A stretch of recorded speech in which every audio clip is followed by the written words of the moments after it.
Today on the Travel Magazine, 2 exotic destinations for your next vacation. We'll visit North Queensland, Australia. Explore the rainforest on Dunk Island and go diving off the Great Barrier Reef. But first, to one of the 7 wonders of the world.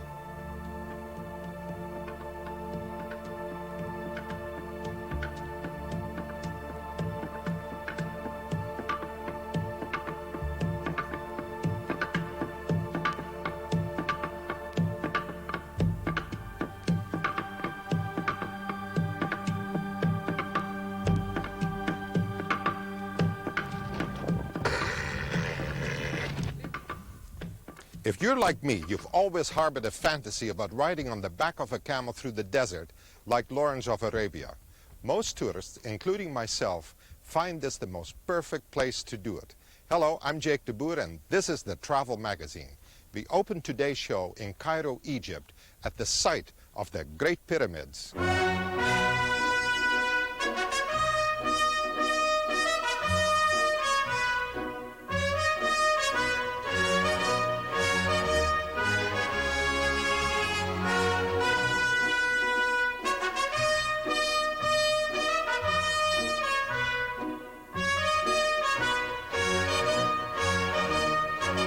We spoke with a local guide about the most fascinating site in Cairo. What is the story behind one of the 7 wonders in the world? The pyramids, it's only for the kings and or for the rulers who rule the country during this time. It will be as a palace in the afterlife, and the king will be buried there, surrounding small pyramids for the officials and the relatives. At the beginning, it was 9 pyramids, but from the time it was damaged, and only now 3 great pyramids survived. About 100,000 men, they worked and built the pyramid, and they replaced these workers each 3 months. They have different measurements for each pyramid. The Great Pyramid about 187 meters high, and the angle from each side with about 51 degrees. The Sphinx that stands in front of the pyramid that is in the middle, what is it? According to our ancient Egyptian civilization, he represented here, situated in the middle of the Giza area, as a guard, because he has a face of a human being, exactly like King Khafre, who built the second pyramid, and the body as a lion, so it will be frighten the enemies or the thieves.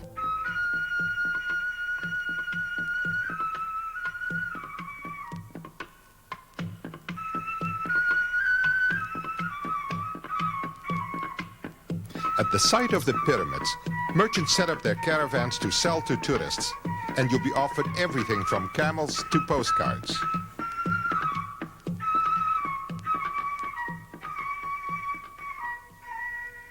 At nightfall, the 4,500-year-old pyramids come alive with a sound and light show.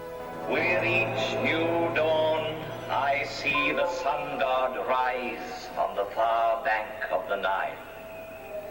His first ray is for my face, which is turned towards him. And for 5,000 years, I have seen all the suns men can remember come up in the sky.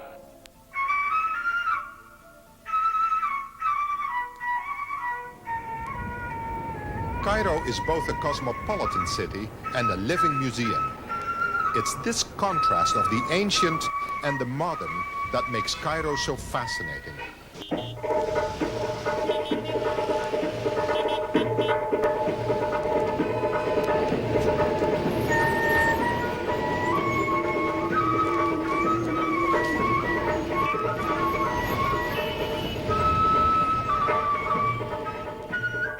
We spoke with Dr. Hussein Al-Khali, president of Sphinx Tours. The typical tourist stay in the country is about 10 days. And they come here in Cairo and they see the old Cairo and the Egyptian Museum. That's typically what they would see in Cairo. As you know, if you have seen the rest of the Arab world, what really makes Egypt a distinctive country is the university. Cairo University is one of the oldest in the modern Egypt. Hey, Figaro! Sono qua, Figaro qua, Figaro là, Figaro qua, Figaro là, Figaro su, Figaro giù, Figaro su, Figaro giù, pronto prontissimo, sono come un fulmine, The new opera house, which just finished a few months ago, and it is so prosperous now. They bring people from all over the world. What kind of accommodation can tourists expect to find in Cairo? Well, as you know, the country has a large number of five-star hotels, which are as good or even better than any five-star hotel you would see in Europe. So most of these major hotels are actually run by the major chains, the Hiltons, the Intercontinental, the Sheraton, and of course those people have the standards worldwide. So a tourist will come and have a very comfortable time if you pick up the five-star hotels. And then of course there is the first class, which is the 4-star, 3-star, 2-star, and 1-star, which is not as good as the 5-star. So you have a variety of options. One way to experience some of Egypt's past is to tour the Pharaonic Museum. There, history truly does come alive. Right here we come to the statue of Osiris. Isis was the sister and wife of Osiris. In a series of dioramas, actors portray scenes from everyday life, dating back to the times of the pharaohs.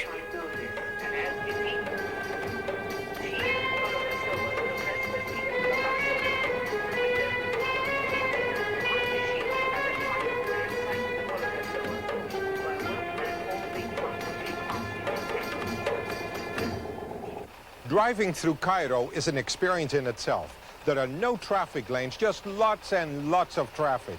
This is the bus our crew used to get around the city, and we thought we'd take you for a little ride.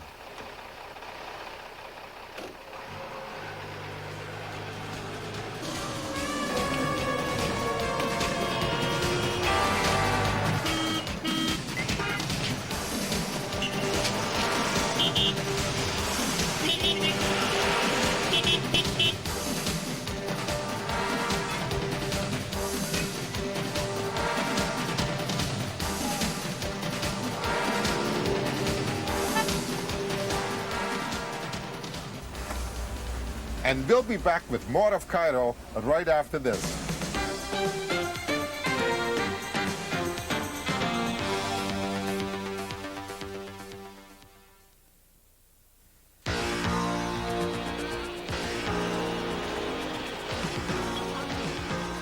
Braving the traffic in Cairo is not everyone's idea of a relaxing holiday. Another way to see Cairo is to do what Cleopatra did and cruise up the Nile. There are a number of cruises to choose from. One of the most popular is the dinner cruise.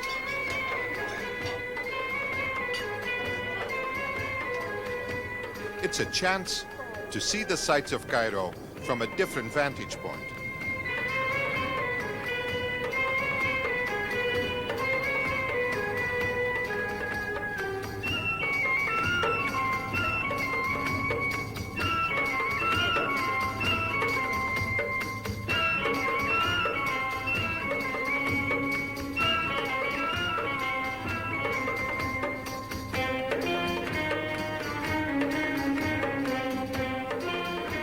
But there are sections of the city that are best explored by foot. One of the most exotic sights is the Khan Khalili Bazaar. It's a must. The bazaar is really part of Egypt.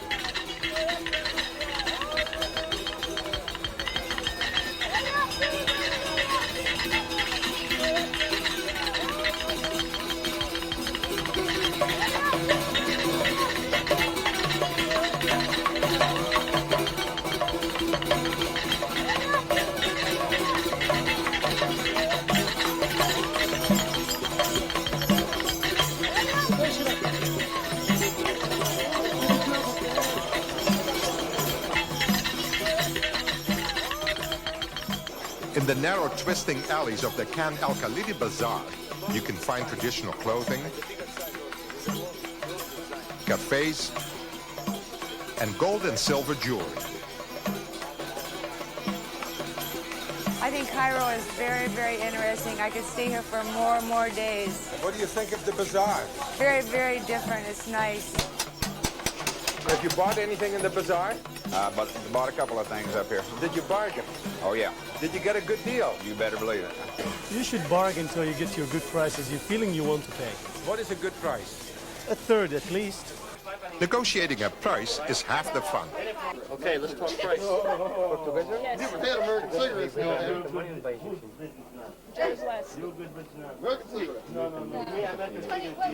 I need 4 of these. What do you call these? 25 for this is Egyptian Galabaya. Yeah. Nice Captain Galabaya. 25 for each one. How much? Goodbye. No. Good price. Thank you. I told you something. One second. Wait, too far apart. Too far apart.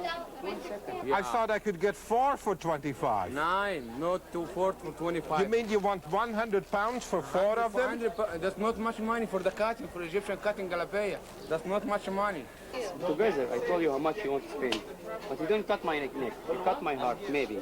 You cut my finger. If you are not friend, I don't give you this price. Tell you what, Yeah, you told me. I'll give you 60. You give me 70. No deal. Better deal. No deal. Better deal for you. $20.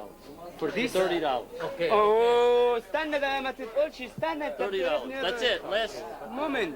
Less. No. I told you something. I will make between. All right, I will make 15. No. I will make between and two. Okay. Tell you what we'll do. Yeah, tell me. We cut it in half, Yeah. 65. Good luck to you. Okay? Good luck That's to a you. deal. Thank you. Thank you. Do you have any travel tips for tourists? Well, the recommendation that I would tell the visitor to Egypt is, this is Egypt. Don't expect America in Egypt. So you really have to put up a little with some inconveniences that you might get, and try to not get aggravated and try to enjoy your stay. Next, we'll go to another part of the world, the Great Barrier Reef in Australia, with Deborah Burgess.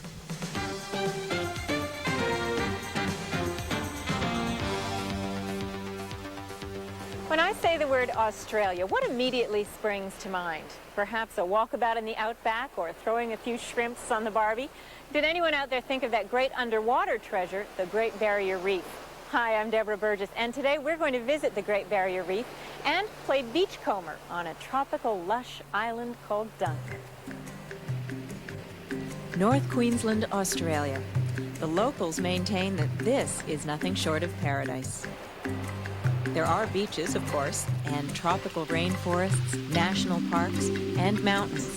And then there's the Great Barrier Reef.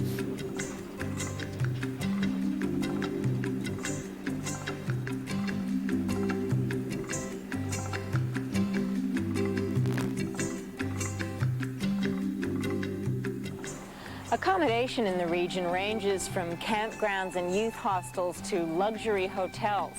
This is the Sheraton Mirage, located on 4 Mile Beach in Port Douglas, a little hamlet about an hour's drive north from Cairns.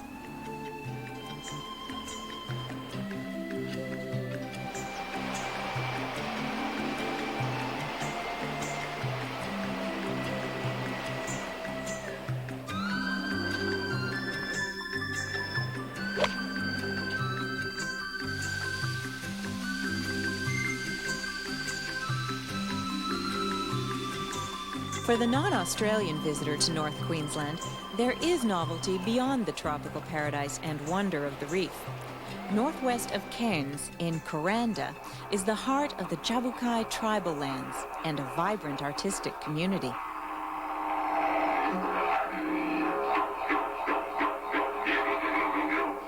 He appeared before the brothers as a kangaroo. As put on through his ear, as a point, and turned it, and thrust it into life. This is the Jabukai Aboriginal Dance Theatre, a native Australian troupe formed by expatriate American Don Friedman. Yeah, well, the impetus for forming the company is the Aboriginal people are really a very creative, artistic group of people. The opportunity was here because this was a town with a growing tourist trade and an Aboriginal community that, while it was still connected to its original roots, to its true culture, at the same time was also somewhat exposed to a modern Western culture, and so could understand the concepts of theater. And suddenly the Aboriginal people are getting a chance to rediscover their own culture and therefore their own identity, which was something that was sort of looked down upon, and now with the growing tourist industry, it's suddenly become a national treasure.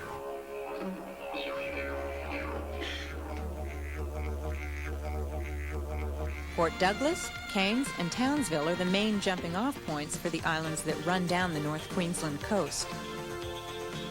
We flew with Aquaflight out of Cairns, and in just a moment, we'll come in for a landing on our island paradise.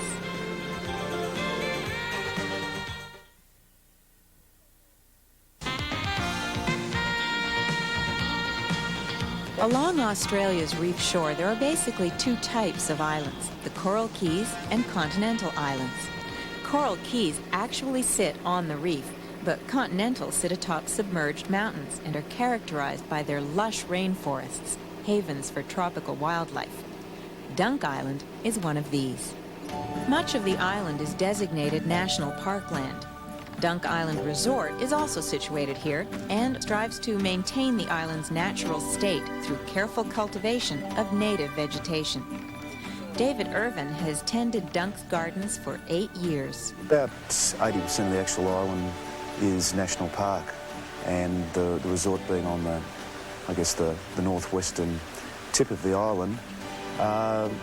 When one walks from the rainforest to the resort or from the resort to the rainforest, there's really not much difference. It's a blending in, I guess, and the vegetation, the different plants which we've used with the gardens, I guess, help to make that blend possible. I think when people visit a place like this, it makes it, I guess, very easy for people to slow down and take notice of what's really around and what's most important. And every sort of corner you turn, there's always going to be something which you didn't really expect to see. Some of the most beautiful butterflies I think you'd ever find in the world. Actual symbol of the island, the blue Ulysses butterfly, has a very large wingspan, vibrant electric blue colours. The Cairns birdwing's another very elegant butterfly, very bright green colours, about the same size as the Ulysses. Native birds in that, we've got through this sort of rainforest setting, different scrub fowl and scrub turkey, different native pigeons and doves. And in the normal sort of rainforest situation like this one really gets a rare chance to get a close look at them. Having that much bird life can really give you the feeling that you're in the middle of a jungle. Yeah, it sure can. The Dunk Island Resort caters to varied interests on land and water. And beginners can always get a little help and lots of encouragement.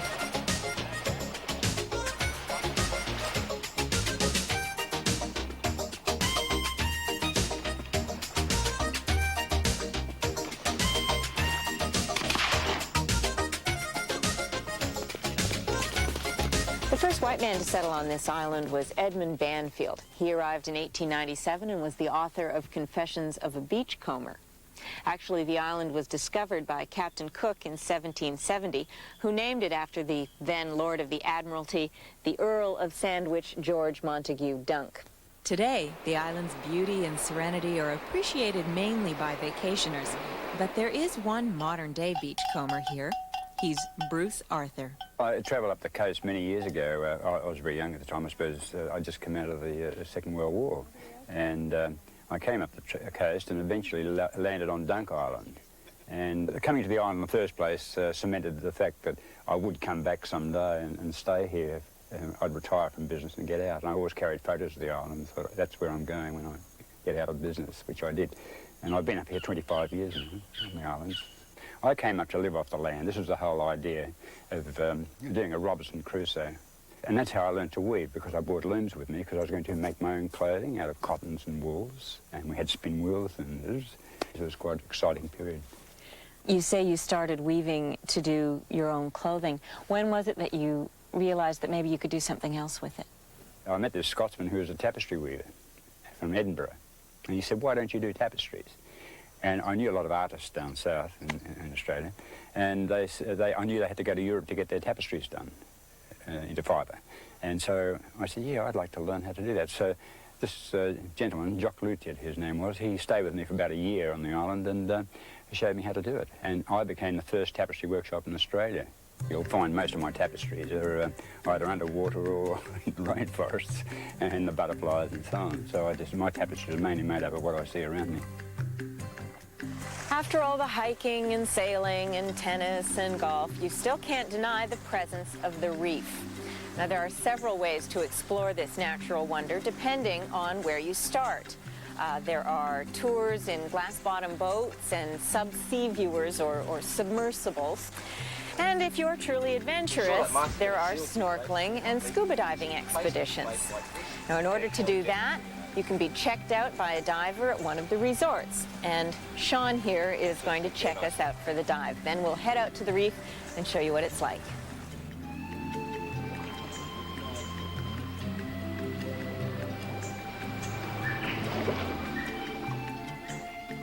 The Great Barrier Reef is over 1,200 miles long, and it's made up of more than 2,000 individual coral reefs and 71 coral islands.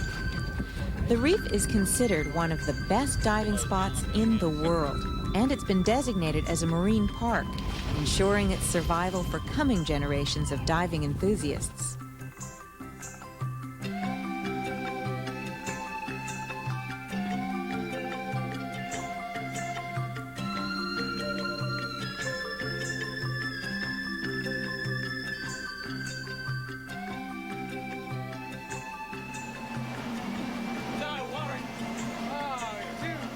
And for non-divers, the great land down under affords some terrific photo opportunities and magical memories of paradise.